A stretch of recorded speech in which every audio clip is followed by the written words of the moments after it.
Your Royal Highnesses, Mr. President, Excellencies, ladies and gentlemen. The Commonwealth spans 53 countries, with 30% of the world's population, 20% of the world's landmass, but just 15% of the world's GDP, and it's our job to improve that.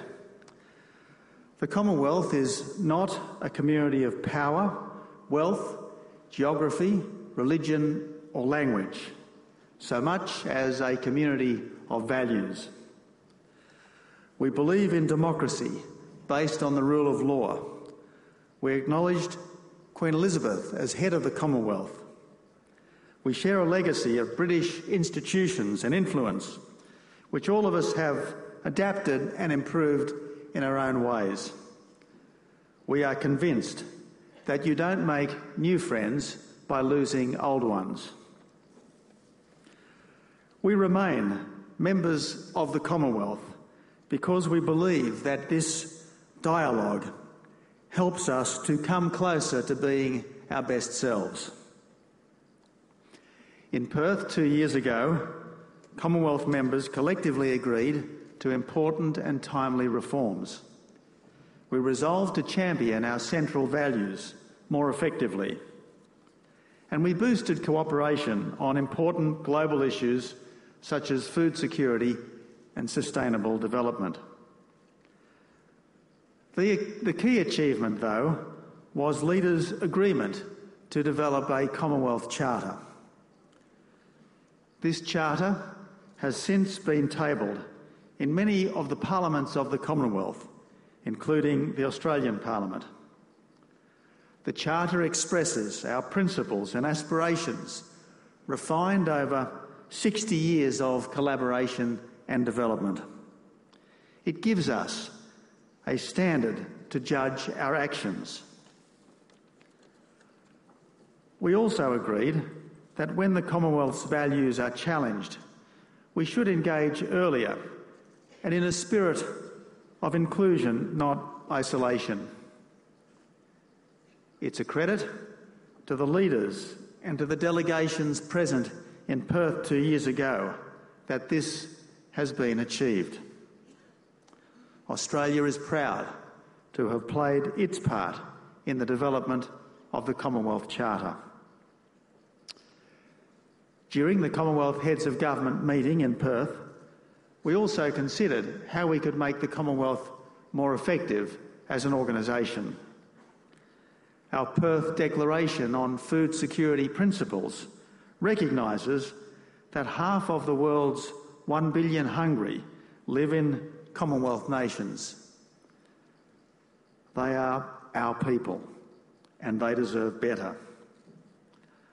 This will mean improving agricultural productivity and reducing barriers between food producers and markets. It means allowing markets to develop freely and naturally. Also in Perth, the Queen's Diamond Jubilee Trust was launched, honouring Her Majesty's lifetime of duty and service. This trust has already raised more than £100 million from across the Commonwealth. This will be deployed in the fight against avoidable blindness across the Commonwealth and to support our young leaders.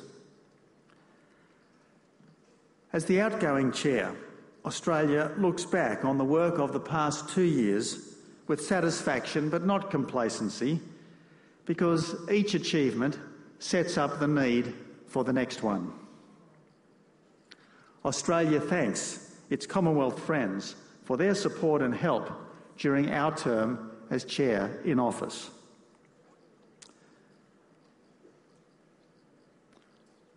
Finally, I acknowledge Sri Lanka as our host and as Commonwealth Chair for the next 2 years.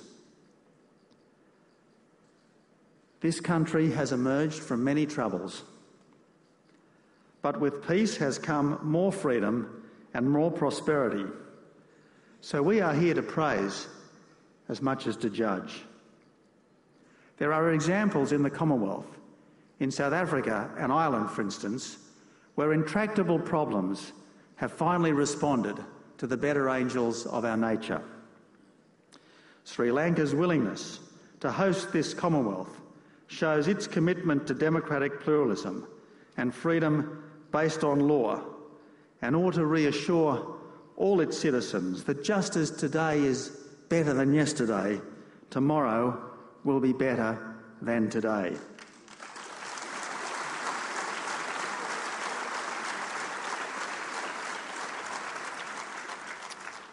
My friends, this Commonwealth can make a difference in many corners of the world through example, encouragement, and the instinct to find common ground wherever possible based on shared values. May these days of discussion foster all our best instincts.